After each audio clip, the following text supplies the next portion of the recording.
পরীক্ষা কেমন হলো আজকে? পরীক্ষা ভালো হয়েছে। আর রচনা কমন পেয়েছো? সব কমন ছিল। মানে বাংলা গল্প, কবিতা সব কমন পেয়েছো? সব কমন ছিল। 80% আপ নাম্বার হবে। আচ্ছা, আচ্ছা, বাহ! বাহ! খুব ভালো। আর ফিউচারে তোমার কি নিয়ে পড়ার ইচ্ছা রয়েছে? এভাবে কি করে বলবো যে ফিউচারে কি হতে চাই? ইচ্ছা আছে ডিএলএড করার। আচ্ছা, আচ্ছা। বাহ! খুব ভালো সিদ্ধান্ত। ডিএলএড করার ইচ্ছা রয়েছে। খুবই ভালো, শুনে খুব ভালো লাগলো। আর তোমার বাদবাকি পরীক্ষা যেগুলো রয়েছে সেগুলোর কি প্রিপারেশন রয়েছে? প্রিপারেশন মানে বাংলাতে যেগুলো পড়ে এসেছিলাম মেবি ভারতবর্ষ থেকে, সেগুলো থেকে ভারতবর্ষ থেকে কোনো কোয়েশ্চেনই আসেনি, বাট বাদ বাকি যেগুলো সব লিখেছি সবগুলো বেশ ভালো হয়েছে। আর বেশ ভালো বলতে গেলে সবই লিখেছি, মানে লাস্টে মনে হচ্ছিল আরেকটু টাইম পেলে আরেকটু লিখতে পারতাম, এরকম অবস্থা।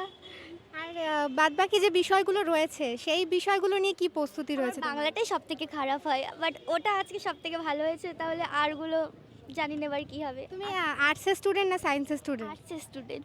বাহ! খুব ভালো। আর তোমার ভবিষ্যতে কি কোনো চিন্তা নেই যে তুমি শিক্ষক হতে চাও না ডাক্তার হতে চাও, মানে কি? আছে, আমার টিচার হওয়ারই ইচ্ছা আছে। বাহ! বাহ! খুব ভালো সিদ্ধান্ত। মক টেস্ট 99 এর পক্ষ থেকে তোমার জন্য অনেক অনেক শুভকামনা।